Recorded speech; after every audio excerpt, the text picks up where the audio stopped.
बरसात का मौसम बीत चुका था। गांव सीतापुर की गलियां फिर से धूप में चमकने लगी थीं।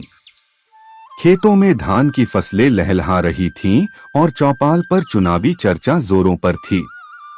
इस बार पंचायत चुनाव होने वाले थे और पूरे गांव का माहौल गर्मा गया था। हर गली, हर नुक्कड़ पर लोग एक ही सवाल कर रहे थे, अगला सरपंच कौन बनेगा। इस बार मुकाबला बेहद दिलचस्प था।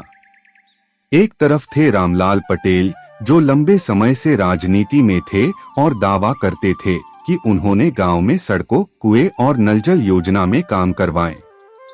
दूसरी तरफ थे मोहन चौधरी, पढ़ा लिखा नौजवान, जिसने शहर से पढ़ाई पूरी करके गांव लौटकर युवाओं को संगठित किया था। वह कहता था, अब गांव को डिजिटल और पारदर्शी पंचायत चाहिए, सिर्फ खोखले वादे नहीं। गांव के लोग बंट गए थे। बुजुर्ग कहते, अनुभव का कोई तोड़ नहीं, रामलाल को ही चुनो, जबकि नौजवान कहते, नए खून से ही बदलाव आएगा, मोहन को मौका दो। माहौल जितना गर्म था, उतनी ही चालाकी से राजनीति भी खेली जा रही थी।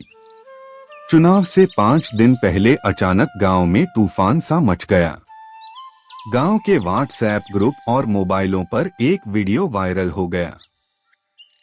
उसमें साफ दिखाई दे रहा था कि मोहन चौधरी शराब ठेकेदार से रिश्वत ले रहा है। वीडियो में मोहन पैसों से भरा बैग उठाता दिख रहा था और कह रहा था, बस चुनाव जीतने के बाद तुम्हें लाइसेंस दिलवा दूंगा। गांव वाले दंग रह गए। जो लोग अब तक मोहन की ईमानदारी की बातें करते थे, वे भी शक करने लगे। चौपाल पर चर्चा होने लगी, देखा कितना बड़ा पाखंडी है, ईमानदारी का ढोंग करता था और खुद चोरी छुपे पैसे खा रहा है। मोहन और उसके समर्थक सत्ते में थे। उसकी छवि पल भर में धूमिल हो रही थी। मोहन ने तुरंत चौपाल पर आकर सफाई दी, भाइयों बहनों, ये वीडियो झूठा है, मैंने ऐसा कुछ नहीं किया, यह डीप फेक तकनीक से बनाया गया है। लेकिन बुजुर्गों ने उसकी बात काट दी, हम अपनी आंखों से देख रहे हैं, वीडियो झूठा कैसे हो सकता है। मोहन की मुश्किलें बढ़ने लगीं। तभी उसका शहर में पढ़ा लिखा दोस्त अर्जुन गांव आया। उसने वीडियो देखा और तुरंत समझ गया कि यह डीप फेक है। उसने कहा, यह वीडियो असली नहीं है, किसी ने आर्टिफिशियल इंटेलिजेंस से तुम्हारा चेहरा और आवाज चिपकाई है।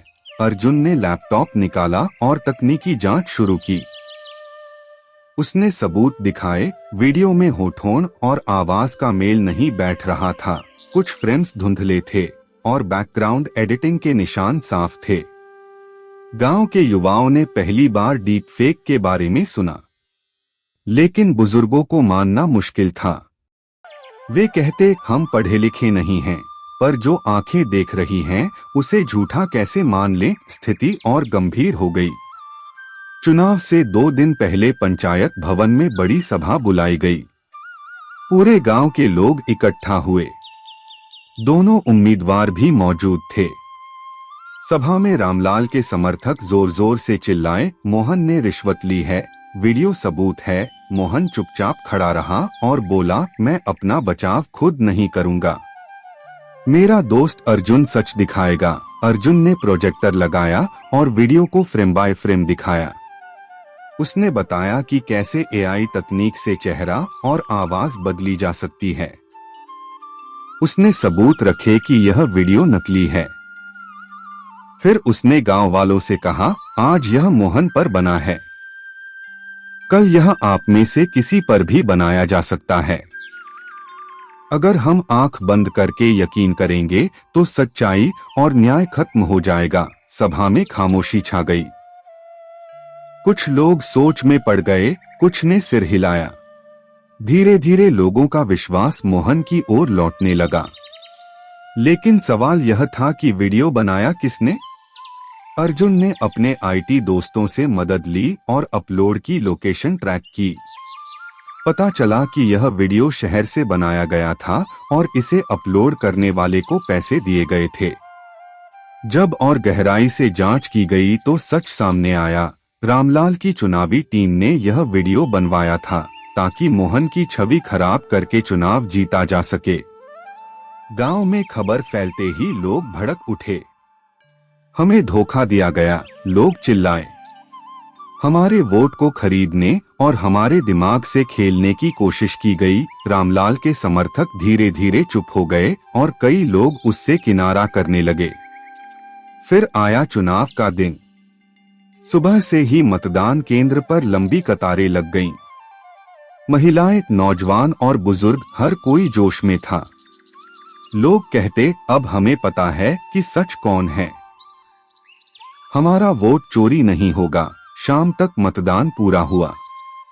जब गिनती हुई तो नतीजे ने सबको चौंका दिया। मोहन चौधरी भारी मतों से जीत गया। गांव के लोग खुशी से झूम उठे। ढोलनगाड़े बजे, मिठाइयां बंटी। मोहन ने जीत के बाद मंच से भाषण दिया, यह जीत मेरी नहीं है, यह जीत गांव की है। अगर हम डीप फेक और झूठ पर भरोसा करेंगे तो लोकतंत्र खत्म हो जाएगा। हमें तकनीक का इस्तेमाल अच्छे कामों के लिए करना है, धोखा देने के लिए नहीं। हमें सच को पहचानना और झूठ को नकारना सीखना होगा। गांव के बुजुर्ग भी मान गए। उन्होंने कहा, अब समझ आया कि वीडियो भी झूठा हो सकता है। हम आंख मूंदकर किसी चीज पर भरोसा नहीं करेंगे। उस दिन से गांव में नई पहल शुरू हुई। अर्जुन ने स्कूल में बच्चों को डिजिटल साक्षरता की कक्षाएं देना शुरू की। उसने उन्हें सिखाया कि इंटरनेट और मोबाइल पर दिखने वाली हर चीज सच नहीं होती। धीरे धीरे गांव वालों ने भी यह समझ लिया कि लोकतंत्र की रक्षा सिर्फ वोट डालने से नहीं होती, बल्कि सच और झूठ में फर्क पहचानने से होती है। गांव सीतापुर की यह कहानी पूरे जिले में फैल गई। लोग कहते, यह गांव अब तकनीक से धोखा नहीं खाएगा, और सचमुच यह घटना आने वाली पीढ़ियों के लिए बड़ी सीख बन गई।